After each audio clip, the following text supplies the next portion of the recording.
talk about. FYI, we're going live on here. Yeah.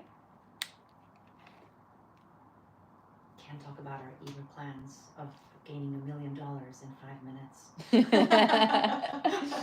Yes, darling. Because that's what we do. Talk about making $1 million in 5 minutes. I love it. Your dog is actually really good, very well behaved. Thank you. All right. Hello. Hi, everyone. Bonjour. Welcome to another exciting and inspiring episode of On Location in Vancouver, brought to you with the support of TELUS Story Hive. And joining me today is someone I've known for quite some time, and we ran into each other at a film festival at East by Northwest a couple of years ago, 2 years ago. And I was like, I need to bring this person on my show to talk about how they went from just auditioning, doing things here and there. I was busy traveling the world, and then boom, next thing I see, they're all over the place, acting, directing, making movies, just doing big things. And I felt that for a lot of individuals out there who may be aspiring actors or aspiring writers, directors, filmmakers, whatever, would find their story very inspiring. I'm talking about none other than the lovely Panta Mosley. Welcome. Voice actor, upcoming. I'm so excited to see you in The Last of Us. I can't even. I'm such a fangirl. Oh my god. Okay. We need to do I love the game. It's such a great game. It's such a yeah. We're gonna cut that part out. I will tell the editor. I will cut that part out.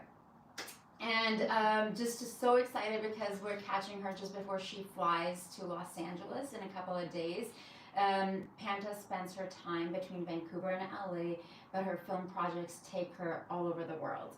And she's been directing, acting, just so busy. You've got your hands in everything. Welcome. Thank you for having me. Thank you for being here. Everyone who joins me, I always love to ask them about backtracking their story. Mm-hmm. Like, did you always want to act? Like, was this something that you always knew you wanted to do? Oh my gosh, that's a very good question.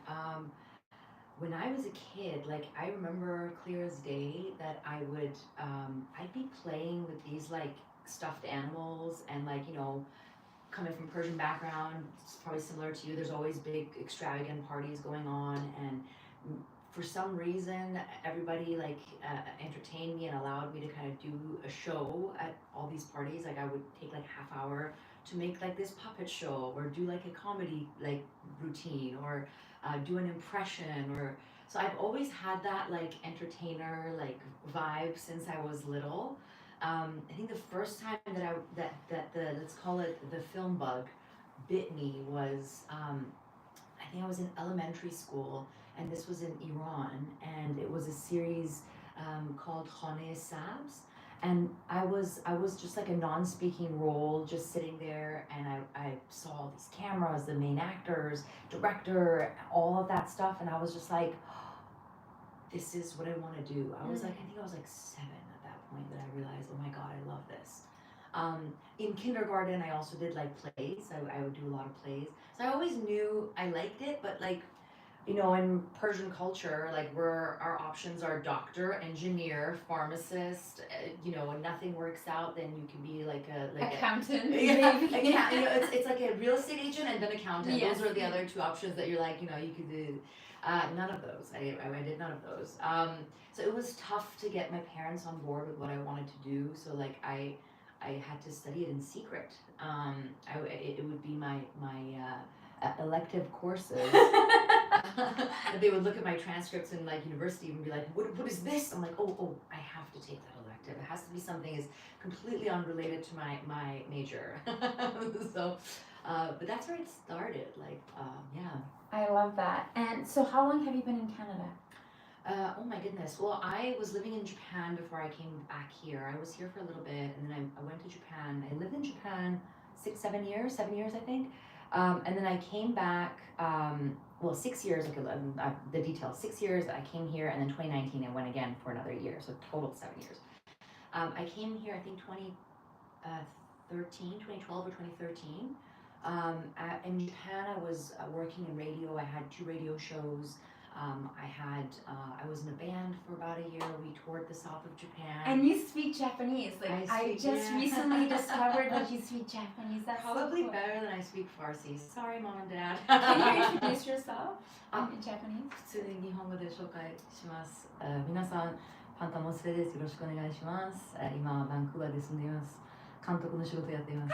I love that language. I've always wanted to go to Japan. And it's so fascinating how even the tone of your voice, I find that in my broken French, whenever I speak French, I feel like your personality changes. Yes. Like even right now, as you were speaking Japanese, your personality just totally 100%. changes. So this is like I think it's been proven that because you have a different personality in every language you learn, and I've been like multilingual since I was a kid. So like I'm different in Farsi when I speak Farsi. I'm different when I speak Japanese, and the other languages didn't stick in my brain. I studied 8, but I speak 3 fluently. What other languages did you study? I mean, Kurdish I understand. Arabic was mandatory to study in school. English, French, Spanish, Korean, Chinese, Mandarin specifically. And Japanese. So I studied a lot of languages, but I think my brain really grasped onto Japanese, Farsi, and English. Those were probably my favorite languages. And so it's, yeah. I wonder if the language and the traveling and living in different parts of the world has something to do with the fact that you look at things in a different way. Now, I remember when I met you, we met working on film sets, I think over a decade ago. I remember talking about actually anime and Japanese culture and both of us were auditioning. I'm an anime nerd. doing all these things, and then just to see the trajectory that you've had, I feel like something that I personally really admire about you, Panta, A, you're the same person that I met back then, but B, you have really focused, honed in, and worked so hard to get to where you are. Now, I want to talk about some of these projects because you've had some major wins, some massive wins. Your films are going, your short films are going all over. You're directing Hallmarks. How did you transition from acting to directing? Walk us through that journey. Oh my gosh, well, it goes back to where I really decided I'm going to focus on what I'm doing, and that was exactly a day after my birthday. My birthday is February 3rd. So I went to Vegas with my friends, had a really good time, and the day after, February 4th, this is 2014, I decided, okay, I love partying, I love going out, I love socializing, all of that stuff, I love drinking. I'm gonna put a pause to all of that and then really tunnel vision focus on where I want to go. So February 4th, 2014, I made a promise to myself and I said, okay, no more drinking until I get nominated on one of these big awards on a show that I've worked on. And as an idiot, me thinking it'll be in a few years. And that's 10 years now, more than 10 years that I haven't had a sip of alcohol, only because I made a promise to myself. But again, if you make a promise to yourself and you can't keep it, I feel like you can't keep a promise to anybody else. A word is very important to me, even if it's a word to myself. So that's where I really focused, and I had just come back from Japan, and I had a camera. I had a red camera that I bought from my savings in Japan. And I would rent it out to productions with the condition of they had to hire me. And so, I would background, I would, do all these things to try to get myself within the umbrella of film and keep myself in there no matter what position. So you had a red camera that you were renting out in Vancouver? When I first came back, I was in Victoria for the first year. Okay. I came to Vancouver 2014.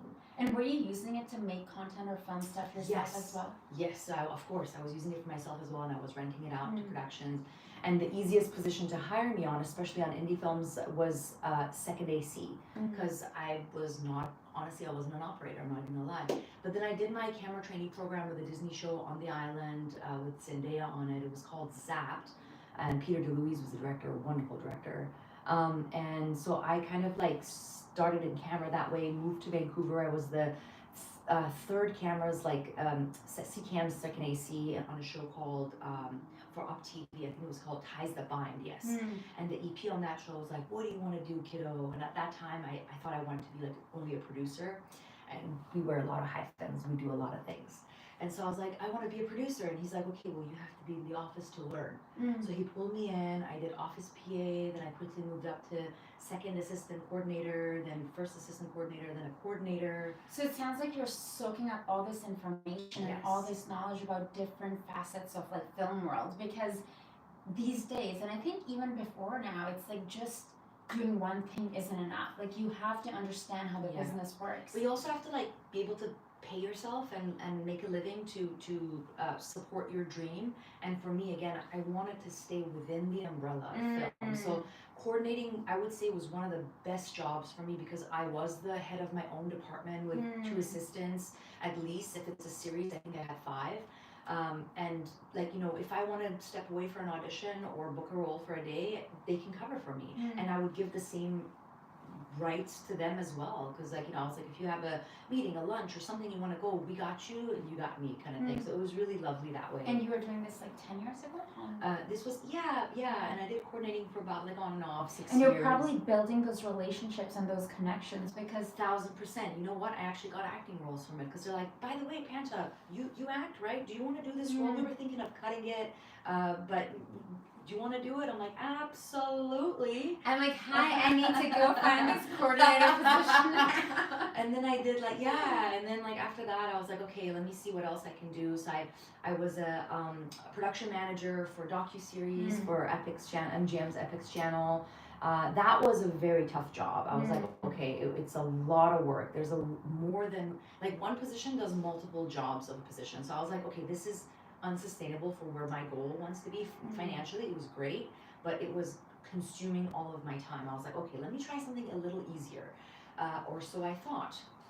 I went to post-production coordinating, because I was like, oh my god, yeah, it's like an easy 9 to 7 job, and you know, I'll have the rest of my time, and oh my god, you are working from that 9 to 7 nonstop. And it was, I would so much respect for post-production teams, because they have so much on their plate. Like, I was booking ADRs in like Czech Republic and Newfoundland, all these different hours of the day, you know.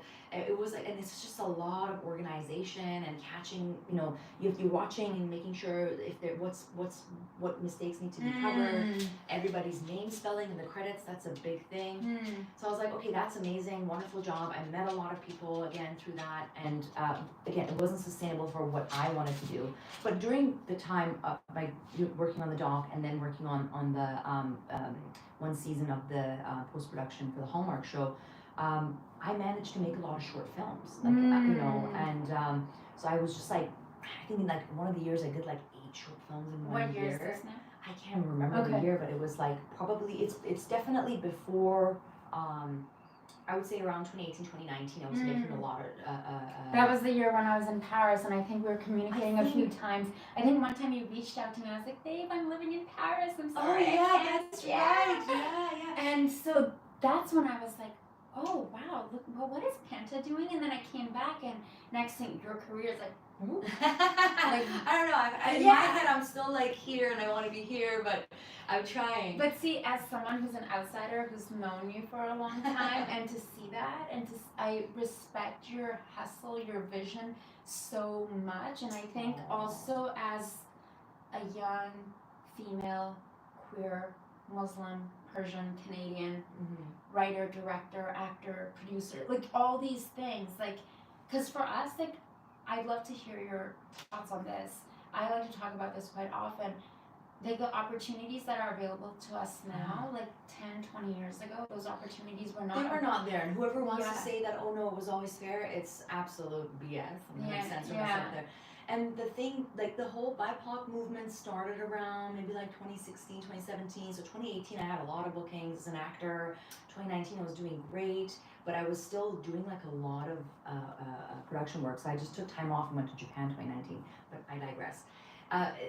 That's where things started picking up for us, I would think. And I think other folks, you know, non-BIPOC folks will be like, well, now there's not a lot of jobs for us. I'm like, no, no, now you're just maybe feeling like a 1 millionth of what we felt for the past 10 years. Because, like, I've only been doing this for like a decade. I've been in Canada, in Vancouver for like a decade. And it, it did not really pick up until 2018 for me. Like, it was just like I had a hard time even finding agents. Like, they would say, for your look, as politely as they could, there's just not a lot of work for you. And so I kind of like, I had to like really hustle, again, making a lot of short films, putting that in front of agents, started with a small agent. And, don't be afraid to find the right fit. And there might be a right fit with an agency for that time, but if you feel like you've outgrown the relationship, it is okay to step out and go to find somebody that will be the right match for you. And I think that was also a very good help in my case. And I have so much respect for the agents that I've worked with so far in my journey, because they got me to where I am. Yeah. But also, I finally found home at characters, and they're like, if I didn't go through that journey to find them, I probably wouldn't appreciate them as much as I do now. And I've been with them for 9 years, like a long now. Yeah, almost a very long time I've been with them. But yeah, like, it took me also just taking a step back, making a bunch of stuff and being like, I'm not sure what I want to do. So I went to Japan to take a step back to teach. I went back because my visa was still valid. I had my visa until 2023 for Japan. So I was like, let me just go one last time and figure out what I want to do and see if film is something I can even pursue there. And that's you living life, because I feel like that was me, like moving to Paris and being like, I was on my way to Los Angeles, like to move there, visa, lawyer, the whole 9 yards, manager and stuff. And then my mom passed away, and then I realized, okay, I want to reevaluate what I really want to do. Like, is this the biz that I want to be in? And and especially when you're in LA, and which we'll talk about, there's always like, what event are you going to? Who are you hanging out with? Who do you know? What projects are you doing? What are you working on? The first thing you ask is, so what are you working on? Are you working on anything right now? How are you doing? Yeah. It's like, we're like, it's like, what is your resume? What do you got coming up? Can we benefit each other in any way? Yeah. I kind of want to throw in there that a couple of months ago, I did voice work on a project that you directed. Oh my God, I did Voila on Christmas with the Saints. Oh my gosh, I didn't know that. Yeah, and I didn't know you directed it until after I saw Rami. Yeah, I saw Rami and you guys posting about it. I'm like, what? How did I not know? So I went in and I did a day's worth of like Voila on that. Oh, amazing. What a small world. That's yeah, I've been lucky to kind of like step into that directing. It kind of went the same way with acting. Like, I did a lot of shorts, put myself forward, find the right agent. I directed a bunch of shorts for directing, and then I was like, I put it in front of agents to get one. And then again, these jobs that I had done in the past 10 years, coordinating, camera operating, these are all connections that you build. Even a PA is a phenomenal connection to have, because they can be a producer in a few years' time. With our industry, that's the beauty of it. So just be nice to everybody. 100%. Don't just be nice to, that's my biggest pet peeve. Someone being nice just to the director and the producer, and then being a complete jerk to the PA. Like, and it's like, and pretending like they don't even exist. Like, they're invisible. Like, they're a very crucial part of the puzzle. Yes, and it's like, you see them, the kind of conditions they work in, and they're there in the rain or shine, everything, thunderstorms, lightning, whatever, making sure their tents are up, and things are running, the Jenny op, whatever. It's like, be a nice human. And these are all connections, because they can refer you to something. And so I went back to all my connections, to the networks I worked for, all of them, and basically, was like, hey, I'm directing now. Is there any chance that I could kind of like work for you as a director? And nobody wants to give you a shot, because nobody wants to risk anything.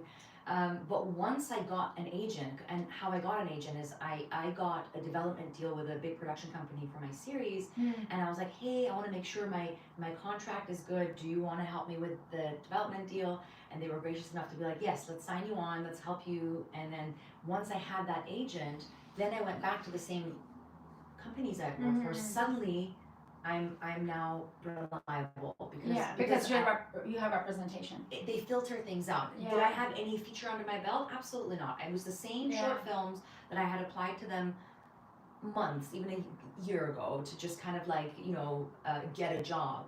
But once you have an agent, then they look at you with like, okay, this person's serious. So like that should be your first goal, making really good projects to be able to get a representation. And will that representation be finding you your first jobs? Probably not. You still got to do your work.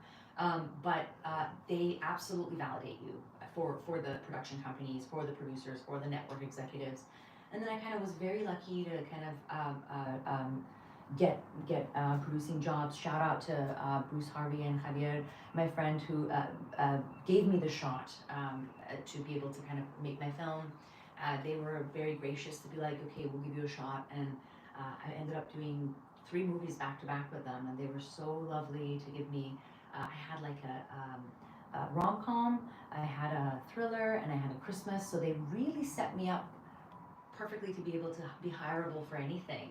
That is so brilliant, and it's just so inspiring to see. But obviously you've put in the work, because you went from like, you know, coordinating, learning all the things, like everything a producer needs to know, while at the same time you knew your goal was acting, but you knew that for people like us, we're gonna have to make our own projects. We're gonna have to know the ropes and continue to do that. I want to talk a little bit about the recent project you've been, you know, I keep seeing it on social media, and congratulations on Red Sea Film Festival. Oh, thank you very much. And you know, I'll let you share with our audience. You know, you won Best Short Film. Can you tell us the inspiration behind this film? Yeah, and you know, it's doing really well in the festival circuit. Yeah, absolutely, yes. And so, you know, being acting and directing has become now like a very big passion of mine. I was partnering up with folks that I wanted to work with, and I was very lucky to meet up with our writer for the project, Ali Reza, and then my friend Sina. So the 3 of us kind of put our heads together and we're like, let's make this wonderful project. And now it's in festival circuits. It's doing really well, and we've already had a few wins. We've had like Best Cinematography in Chilliwack Film Festival. Micah Sharkey, our wonderful cinematographer, just there's a lot of underwater work with this I film. saw it looks beautiful. So we had built the underwater facility from scratch, and so we found a pool to kind of like build this in, and we shot it all of it there really, and we were very grateful to have had funding from BC Arts Council and Canada Arts Council. We ended up shooting it on $100,000 combined from BC Arts and Canada Arts Council, and we went to Red Sea. I didn't expect anything from it, and we walked away as winners for the best short. And I was just, what is the word, gobsmacked? Is that the right English word? I was just so shocked. For one, I was like, oh my gosh. And then on top of that, like there's like this press, they do a whole press thing for the winners. And then you get $25,000 US as the winnings. Like, what? I was like, oh my God, not that that's the best thing, but I mean, it's a good thing. You're like, I'm going to invest this into my next project now. That thank you, I'm making my next film now. Well, like, to be fair, because like 3 of us kind of work, and my suggestion was, technically this a gift is just for the directors, but I'm of a, you know, fair mind. Whoever worked on it, like, as, you know, should get equal. So we're splitting it 3 ways equally between the 3 of us, so that like it's fair. We all have something. We're all happy. We all have stakes in it. Like loyalty, and I'm sure people want to get behind people who, you know, like you have that leader, and then knowing that, I'm sure when you do your feature, when you're doing your next project, they're gonna be like, yes, I'm gonna do anything to work with Panta again. I hope so. Yeah. But yeah, I was very lucky. And then Priyanka Chopra was there. Oh my What? God. Yeah. Girl, her and her husband came by, and like Nick Jonas, I love him, but I was just like, hi, oh my God, I love you, Priyanka Chopra. and then I was just like, I'm so sorry, I love you, you're awesome too. I grew up in your music, but like Priyanka is an inspiration. Yes. Like, you know, we want to be like her, kind of. And so she was so gracious and sweet, and we took photos together. Dev Patel was there. I know. I was like so excited. I forgot to take a photo with Dev, but I got a photo with Priyanka Chopra and her husband. And I also got to speak with Andrew Garfield, which was like love Andrew. He's so humble. Did you see his moments? Like, okay, this is totally side note from Golden Globes. I don't have television. I watch the Globes on my MacBook here. Yeah.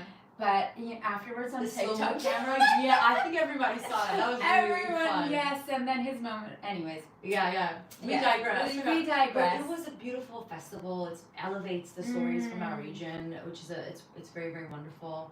And yeah, I'm just doing a whole bunch of other stuff. Like I have a couple of story hives that I've actually worked on. I'm very lucky. We love Story Hive.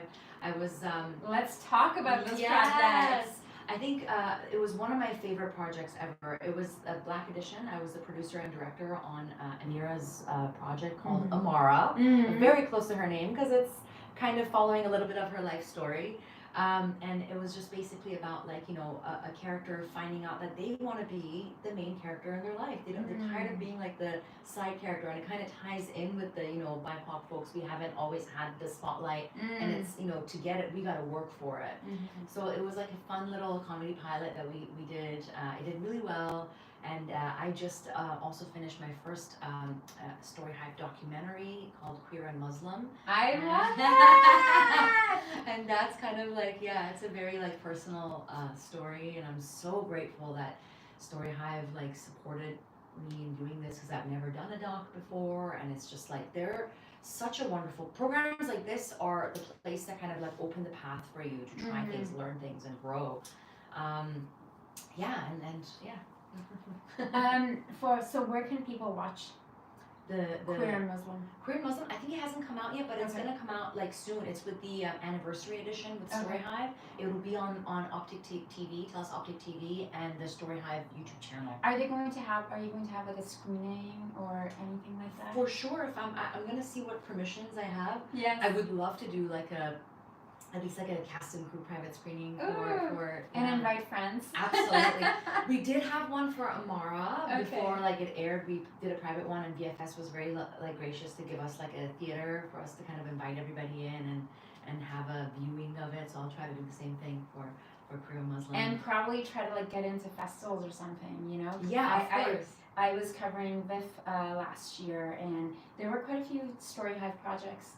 Yeah. So fingers crossed. Yes. Fingers crossed. I'm very excited, and I completely agree that, you know, it gives you a platform to have a voice to play around, but also learn that what direction you want to go in. 100%. Because I personally feel like my next journey, I want to jump into the documentary filmmaking process.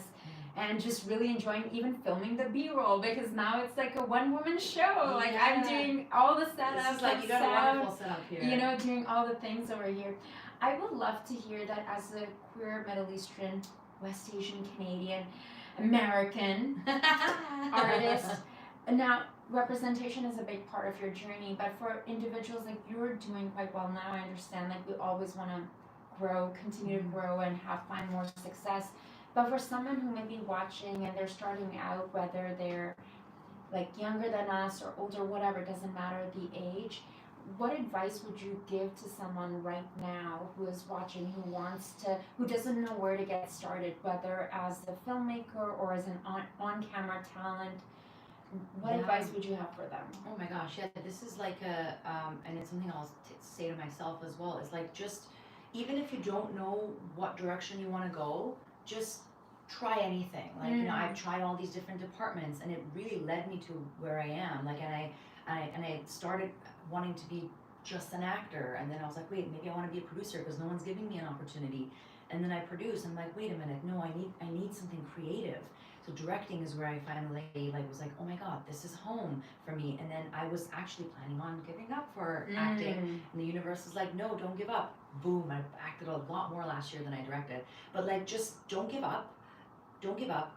Try anything. Try all these different departments, because it will all add to whatever position you want to do. If you want to be a producer, try PAing, because then you'll understand their position and ask realistic requests from them.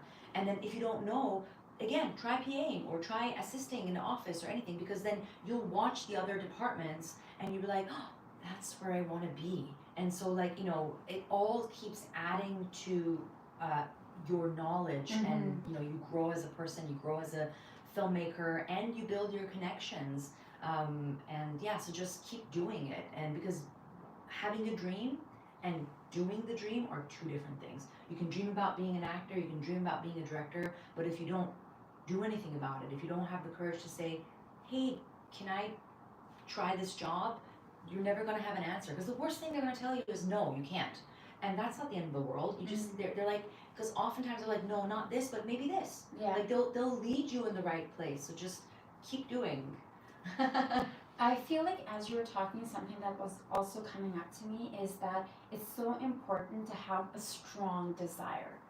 And because when you have a strong desire, you're able to get the ego out of the equation.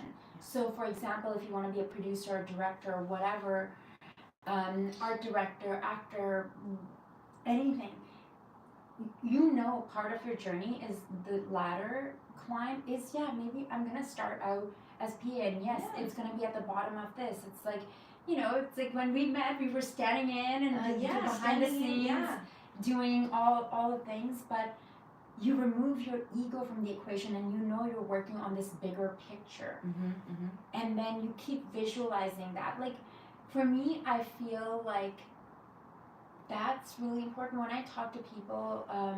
You know, it's like a friend of mine. It was on my mind. I really wanted to go to Cannes Film Festival this year, and I have a friend who I know does all these events at Cannes, at TIFF, at Venice, at Sundance. They just did something at Sundance, so it was on my mind. I put it on my like vision board, whatever. Next thing you know, this friend of mine is calling me on February 1st. Normally, me, I don't like to pick up the phone on a Saturday. I'm like. 9 o'clock, I'm like, but I was like, Zara, Darren's calling from LA, just pick up the phone. We ended up talking for 2 hours, and I was like, listen,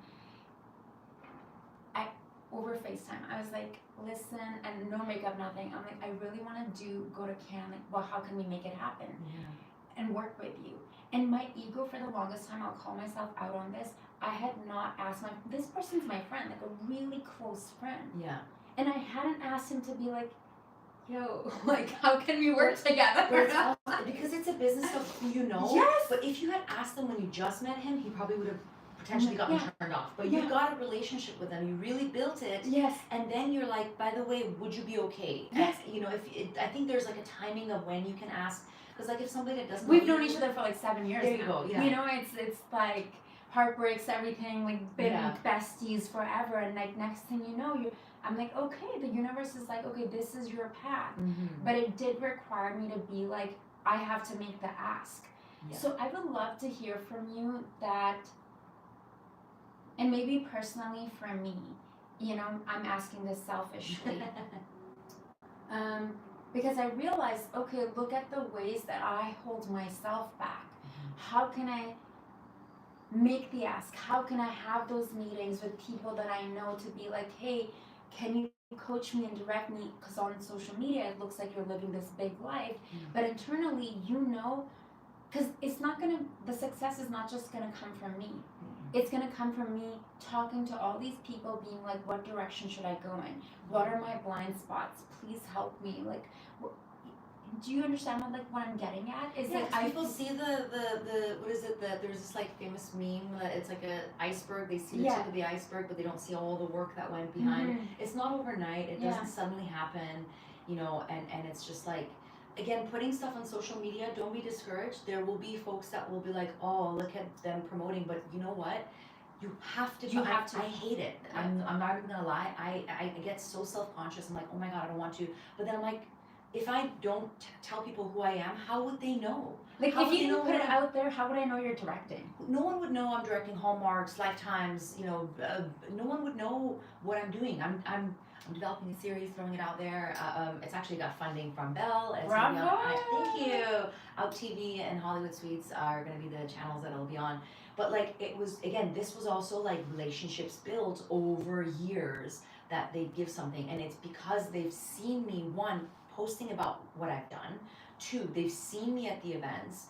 And three, they've seen my work and they know my work ethic. It's not just my talking, I'm walking the walk as well. Don't just talk to talk, walk, like, you know what I mean? Because if you're just there and partying, great, you're a fantastic partier. But if you're there, you're networking, you're doing work, building relationships, then they're gonna eventually start taking you more seriously. So I think that's what is the important thing. Don't be afraid. Don't let anybody put your shine out, because there's going to be people in your life that are going to be like, oh, why are you posting about this? Why are you telling everybody you're this or you've done that? Well, because if I don't, no one will know. You might hate what I'm doing, but like other people are watching, because you know what, they're like, what is it they say? There's always going to be haters, but like, don't hate the player, hate the game. Mm. Like, you know what I mean? So, and it's fine, and it's okay. I'm okay with that. I'm so confident in my work that I'm like, it doesn't matter what, like, you know, one or two people are like feeling. It matters. The bigger picture is, are the right people seeing what I'm doing? Am I putting the right version of myself out there? Okay, they see I've done this program. It's in you know, women in directorship for women out there. Please take that program if you can, if you want to be a director, because the biggest takeaway from that, it's going to sound silly, but the biggest takeaway was finding my self-introduction. I didn't know how to do a self-introduction, especially as women. If we have 8 out of 10 points, we're like, we're not there yet, we're not there yet. But if a guy has like 2 out of 10, they're like, I'm the best. Yes. And this is my right. Yeah. This is my right. But we gotta learn something from that, right? Like, good for them. No hate on men. They're fantastic. We should learn as well to be like, you know what? I do have 8 out of 10 points, and this is what I can do, and this is what I think I'm worth, and just go for it. Don't worry about like the extra white noise. Just focus on where you want to go, and don't compare your journey with other people, because somebody might start and right away they'll hit it off, but you might have been doing it for 10 years and you're just picking it up. Everybody's journey is different, so don't compare yourself to someone else. Compare yourself to yourself yesterday. Am I better? 100%. I feel that. I compete with myself. Yeah, no, it's the same for me. I'm like, how can I be better and to make myself more proud? And I want to look back when I'm like 60 that, okay, at the age of 42, I was not holding back anymore. No more dimming your light. You know, like shining bright. And part of that was like, okay, hey, I want to do this. I want to put myself in situations around people that are going to help elevate me. So I would love to hear from you. You know, you work between Los Angeles and here. You've gone to school there, like Groundlings School of Comedy in LA, which I didn't know. Yeah, I have and an received the 2021 SNL scholarship. Dude, SNL just celebrated 50. Like, this is so cool. Tell me about that experience. It's also beautiful seeing some of my like classmates like are working on SNL right now, and it's just there. I'm so happy for them. I mean, it was like, comedy is like a big thing for me. I really like, I'm making a half-hour comedy series. And it's always been a dream of me to make like a show or a big movie that's like comedy first, you know, and because like I feel like with comedy you can have a beautiful message, package it in a comedic pill, and it's easier to swallow for the 100%. audience, rather than if you're so on the nose with something, it's harder to. But yeah, like I love it. I mean, Groundlings is definitely one of the best comedic schools. If you have a chance to even take like the beginner course, that is, you know, please take it, because I find improvising really helps you in life. Like, sometimes it's not exactly what you've learned in acting school. It'll break that down, but it'll like build you up even stronger, because you'll be great at auditioning, because improvising, something might go wrong in an audition, right? The reader might read a wrong line, but if you're ready to improvise, you can pick it back up and like make it as if there was no mistake, you know. So I feel like I love that. That's kind of inspiring me, because I feel like I'm gonna be so like married to, this is how it's going to look like. This is the thing, you know, be the in the control. moment. Yeah, be in the moment, because you don't know what's gonna come out of it. Like, you know, they might make you still do another take, but they're gonna be like, you know what? If there is a mess up, Panta can handle it. Like, it's gonna be fine. So yeah. And I can only imagine, like, now, you know, it's like, obviously we've had these conversations off camera, like you and I, but I'm just putting your career and this journey together, because you understand so much the behind the scenes, the producer, director, writer, that aspect, writing. And then when you're performing, you're like, man, this is so fun. You're like, I just gotta focus on my job and let me just like play. But you're probably, tell me how your work as an actor, how your performance has changed, because obviously last year you were booking a lot, you were working a lot. Like, how free do you feel? Because I feel like that's a word that comes to my mind when I'm imagining you being on set now. Because when you're directing, producing, you know, all the things, you're like thinking of everything and everyone. It's it's much less responsibility to just act, because you don't have the weight of everything on your shoulder. But as an actor, you have the weight of that character on your shoulder. And if you look, you know, if you don't portray it well, then the show is screwed. So there is different sets of responsibility. It's a little like it's a different weight, I want to say, because they're both heavy, but like they're very different weights. I feel like with directing, I have a lot more like I'm running a ship. I have like 100+ crew and working with me, and I have to like they're all looking at me for answers, right? So you have to have all the answers. Oh my gosh, do you have all the answers? Yes, I do. Improv. Yay, groundlings, SNL. Actually, absolutely, and I always let my actors play. I love if with the permission of network, of course. If they give me the blessing, I always like to have a play take. But honey, I'm sure that the fact that you are an actor, a trained actor, with this extensive experience when you're directing, I'm sure actors love working with someone like you because you're speaking the same language. That's right. So that's where acting and directing like really work well together. Because when I'm acting now, I'm like, oh, okay, maybe that director is very technical with me, but like let me understand the note below the note. What are they really trying to get? Because I understand camera positions, or like sometimes they'll ask you to go again and again, but then they're not giving you any acting feedback notes. It just means it's not you. You just keep doing what you're doing. They need to figure out something technical on the camera, or the director's not quite happy with what's in the frame, and they're sorting it out. Just continue doing the same performance unless they tell you otherwise. Like I think it really helped, like being in, understanding what each position is doing. It kind of helps. It just demystifies it, because if it's something unknown, you're always more scared of it. But if it's something and I've worked in so many different departments, a lot of the crew I'll end up knowing on set, and I'm like, oh, it's at home. It's being at home, meeting, catching up with friends, and I happen to have a role, or I happen to be directing, and so it's kind of very lovely in that sense. I feel like, yeah, for sure, directing. I can watch another actor and be like, that's their process. Let me take that. I'm gonna use it next time I act. Or when I'm acting, I look at a director, I'm like, oh, I like how they gave me that note. I see what they did there. Let me take that and learn from it. Or sometimes I don't like how they gave me that note. Let me learn not to do that sometimes, right? So you kind of like, you learn in every way, and for the most part, all the directors are amazing. But like, you learn everything, because you're just building your toolbox from watching other people in different positions. I honestly love that. I personally feel giddy and happy to see everything that you're doing, because I feel like I always say this, that whenever my friends have, or even like friends who are just like acquaintances or just like you, I feel like it's a collective success. Yeah. And I can feel so much of the journey that you're on, because you're behind the scenes, you're orchestrating, but you're also getting to perform because you are a performer. And then when you're working with performers, you're just able to bring so much more out.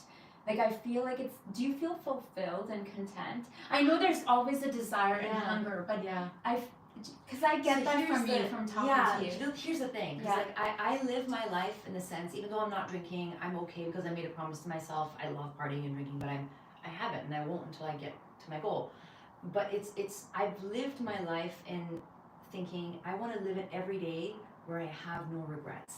Where if I die tomorrow, will I look back and say, was I doing everything I could to reach my goal, even though I died and maybe I didn't reach it? Yes, I was. So I'm satisfied. Like, I'm satisfied with life because I'm doing everything I can to reach my goal. And am I at the goal that I want to be? No, I haven't gotten an Emmy yet. Hello, Emmys. Get on it, people. Get on it. Well, you have this new documentary coming out, so like. But no, I'm part of the Academy now, so that's like, I'm allowed to go to the Emmys and watch. I'm part of the Academy. As a director, I'm part of the Academy now. I love that. But that's the thing, and I went to the Emmys, and I took my mom for the first time, and I was just like, the first feeling I got was the imposter syndrome. I was like, I don't belong here. I don't have a nomination. But then no, I'm a member. I'm allowed.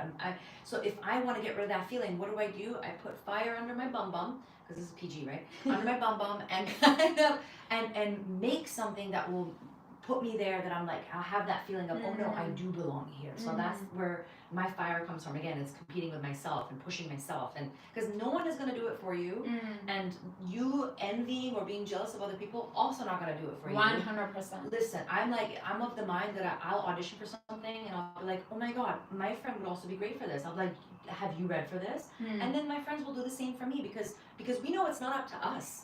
We can give the best performance, but it might not be what they want. It's up to the film gods, or like the director or producer, what they're looking for. So like, it's not competition to me when somebody's auditioning for the same category, same role. It's just the I'm happy. You want to be my reader, I'll be your reader. You know what I mean? It's the It's abundance, healthier that way. It's the abundance mindset, and it's like, and it's so good to get to that place. Like it took me a bit. Like I'm so glad in my 20s I was like and versus now it's just like that openness where it's just like, oh my God, you're so beautiful. Oh my, congratulations, I'm so proud of you, because when one of us gets out there, it opens doors for 100%. Others. Yeah, 100%. You know, and like I remember when I saw Priyanka on like I forget Quantico and like other things and Mindy Kaling and all of those and like Panta Mosley making movies. I'm definitely not in the same category as Yeah, Priyanka we're getting there. We're getting there. I love Priyanka, but Yeah, someday. me too. You know, and that's such a different mindset because it also releases the tightness in your chest. You open up to possibilities.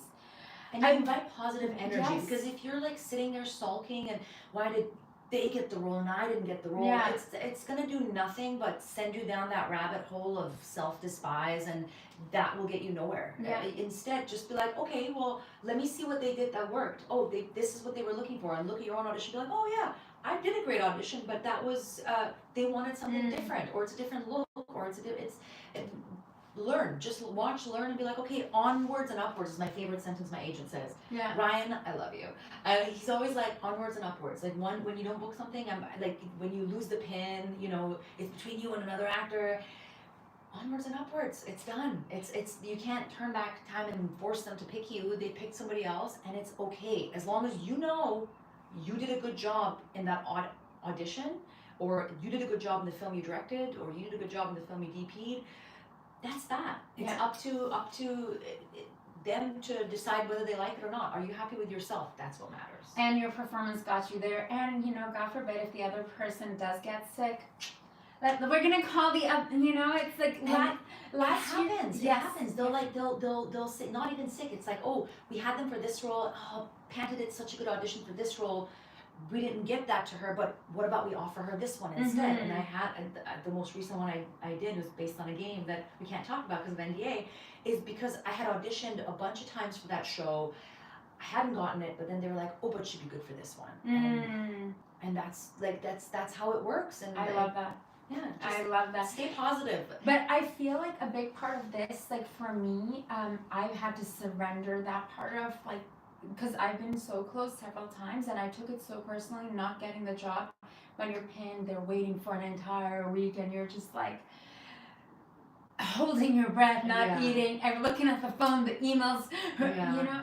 But I realized I'm like, I'm going to focus on this other part of my journey, and if this happens, wonderful. This is just going to be a thing on the side, versus my journey is I'm a storyteller. I'm going to tell stories through interviews. Interviewing people that I like and love and who inspire me, and I love my social media and taking people on this journey.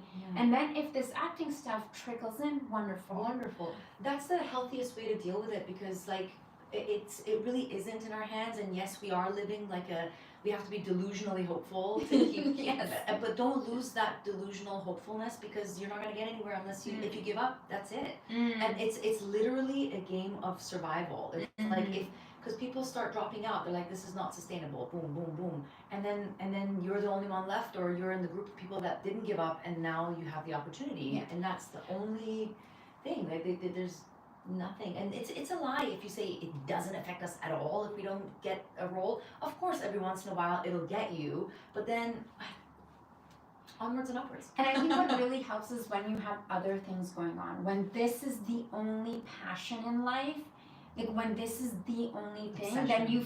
Then it's like your oxygen, then someone's removed your oxygen, your water, whatever. However, when you have other passions, you're like, okay, all right, whatevs. I'm to go write, go do something. Like I'm like working on a short film. I'm doing this. I'm gonna go, because I remember for the longest time, like several people told me, they're like, oh, only go to Cannes or this thing or whatever if you have a film there. Versus me, the first time I went to Cannes was in 2019, and I'm like, you know what? I'm just gonna put myself there and see what happens. I was supposed to go with this media outlet out of LA, and then last minute, and I'm like, you know what? I used whatever funds I had. I'm booking an Airbnb. Got a camera operator. All right, boom, we're going. And you go there, you make connections. That's how I met Darren and met all these people, because you put yourself there. That's right. And you get inspired. Right place, right time, meeting the right people. And if you go, especially go to festivals, for sure go to festivals. Because if you go even without a film, you're even less desperate to push yourself. So you're just there with a positive energy of like, hey, I'm just here to enjoy. And if I happen to meet someone and something comes out of it, great. And that's the energy they love. And you'll get inspired to be like, oh my goodness, I want to make something. I want to make something like this, because you're in this energy of like all these people, like you're saying, Dave Patel, Priyanka, like, they're doing their own stuff. Yes. They're doing their own stuff. Even people high up there are doing their own stuff. So what makes us think that we are okay to sit there and just wait for a call for our agent to give an audition? It's never going to happen if you only do that. So if you're feeling antsy, go make a short film. If you're feeling, go write a script. Go make something. Do social media. Absolutely put yourself out there. And because if you don't, no one's gonna see you. It's all gonna remain here. Put it out there so that at least somebody will catch it and be like, oh, that's great. I've gotten so many jobs just because of Instagram and LinkedIn, and like people messaging me. Like I actually need to respond to her message. She's like, "Wow, Zara, you're still working in media a decade later. Like you're still doing this." And behind the scenes, it's obviously been such a hustle, but it's like nice to hear where people start to acknowledge. But it takes me going and sharing, I'm doing this, because no one knows. Yeah, everyone's so consumed with their own life that they don't know what's going on. No. And it pops up in their social media, and they're like, "Oh my god, wow, this person's made it." They don't see the hard work. They don't see that. Yes, all the deadlines, all the late nights, all the applications. Yes. Now you've been part of prestigious programs like Sundance, Women in Directors Chair, and Netflix Diversity of Voices. So I want to talk about, you talked a little bit about Women in Directors Chair already. How have these experiences impacted your growth? And, I have not taken part in any of these. So selfishly, I'm going to ask you to share with us on camera about the journey. 1,000%. Another pet peeve of mine is gatekeepers, where they don't want to share information because they think if they know, nobody else will know. It's like, honey, wake up call. Everyone's going to eventually know. So why gatekeep? Apply, if you're a BIPOC person, apply to Netflix Diversity of Voices, because you might get a chance to get some funding, to go and pitch in Banff, or even if you don't have anything, still apply and go learn. You can still be part of the 100. I think they've made it a little bit harder, because like in the first few years it was just open to everybody, and I think now they're like, you must have a license deal already to be able to apply, because I think they started to get oversubscribed. But if you see a new program, go for it, because it's usually easier to get in when it first starts. And as it goes on and people learn about it more, it gets harder. So apply to that. Apply to Women in Directors Chair. Apply. I've done Real World. Real World is amazing. I can't believe I missed their deadline. I feel so silly. It was in my phone. I put it in my phone. They have more programs coming up. They're fantastic. I can say I absolutely owe a lot of my knowledge to Real World and Banff, because like I didn't even know what Banff was. I'm not gonna lie and pretend here like I knew what this film market was. I didn't know jack-ish. PG, I'm keeping it all PG. So like you go to these programs and they tell you, oh, apply to this, do that. They bring alumni. They teach you. So it's not always about like going and getting the funding, but it's sometimes just really go and get knowledge, because knowledge is more valuable than money sometimes. And that's where I was like, oh my God, let me go to Banff. That's where I got my deal for development for my series. That's how I got, because of that deal, that's how I got my agent. Are you able to talk about the series? Absolutely, I can. It's called Pass the Salt, and it's about a queer Muslim woman who lives in a conservative household, who keeps getting pushed by her parents to, do the arranged marriage, and she's kind of fed up and is like, you know what, I just want to do my master's. Give me a few years to just get out of the house. And getting out of the house, before being married in a Middle Eastern Muslim conservative household is a no-no. But anyway, she convinces them, moves out to a bigger city in Vancouver. It's set in Canada. So she leaves a small town, comes to Vancouver, and in the share house, she meets the landlord, who is a quirky little guy who lives in the house with them. And the only rule in the house is that you can't date your roommates, because he had a bad experience with a roommate. Now, is it a legally binding rule? No, but he's going to make your life a nightmare if you break the rule. So anyway, he guides her to go to this queer event. So she goes to this this bar for like a drag night show, and ends up meeting this lovely, beautiful woman. They make out. And she's a queer Jewish woman. And then next day they find out that they are roommates. I love it. And it's like Is it inspired by true? Absolutely, it's inspired by true events that have happened, and like I live in a very Jewish neighborhood in LA, and I split my time between LA and Vancouver, and so like they're just so welcoming and warm towards me, and I'm an outsider for them, right? I grew up Muslim, and so like it's very beautiful to see how similar the two cultures are, and I feel like it's a good time to try to bring people together rather than create more divide, and that's where Belle and Hollywood Suites and Out TV felt like this is the perfect time to have a show like this, because it's relevant and it's good to bring people together. I love bringing the cultures together. Yes. Now, 5 years from now, you wake up Sunday morning. Anything is possible. What does your life look like? Ooh, anything is possible? Yes. Listen, I've already won the Emmy. You're having your bubbly now. I've popped that champagne bottle. I have a Dom Perignon sitting. It's probably going to be vinegar by the time I get the Emmy. Okay, 5 years. Yeah, I've definitely had a series that I've made that has gotten recognition at the Emmys. Something I've directed that's gotten recognition at the Emmys. I've done my series regular. Because I had my first recurring role last year. I'm now aiming for a series regular. Yes. Yes. And so I think it's continue doing what I'm doing, to be very honest, and having my dog be equally as healthy as now. I want to enjoy it. I know it sounds really cheesy, but it's me and my dog. I love him. I want to be series regular, directing bigger budget stuff. Episodic is definitely the goal I want to be in 5 years. If it's my own series I'm directing, amazing. If it's other series, even better. The Emmy, yeah. Emmy and more. Maybe a love life. She's single. What? Is there such a thing? I mean, there's something you have to sacrifice in film, right? And I feel like I've certainly sacrificed my social life. I don't really go out. I'm just working. I'm like working, and when I go out, it's for some sort of like work reason. And maybe I have to find in 5 years, I'll probably have a better work-life balance. Welcome to the club. Like, I literally over the holidays, I felt like I was forced to rest, and I'm like, okay, we're making our personal life a priority. We're a little bit too addicted to work. Yes. We get a little bit too much validation from work. Honey, this was so lovely. I feel like I can keep you here forever. I know you have lots to do before you fly out to Hollywood, to La La Land, and just so lovely to sit down. It's just truly inspiring to see everything that's coming your way. You've truly worked hard for it. Before we let you go, is there one piece of advice that sticks out for you that you feel has really made a difference for you in your career? Have a piece of that humble pie. Is a statement my agent had told me. Like, sometimes it's not about being right. You might absolutely be right in a situation, but it's best just to be like, just peace. Have a piece of the humble pie and make sure everything's peaceful, and be nice to everybody, and that'll get you far. I love that. Well, Panta Mosley, congratulations, darling, on all your success, and I'm so excited to see you in that NDA project.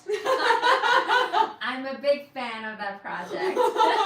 As am I. Thank you all for watching. You're watching On Location in Vancouver. I'm your host, Zara Durrani. We'll share Panta's information so you can follow her on socials. Until next time, if you found this episode inspiring, please do get in touch with me and let us know. And I'll catch you on the next episode. Ciao. Coupe. Yay. We're going to cut the live. Oh my goodness, you're so you make everybody feel so comfortable. Oh, thank you, my love. Oh, sweetie, you said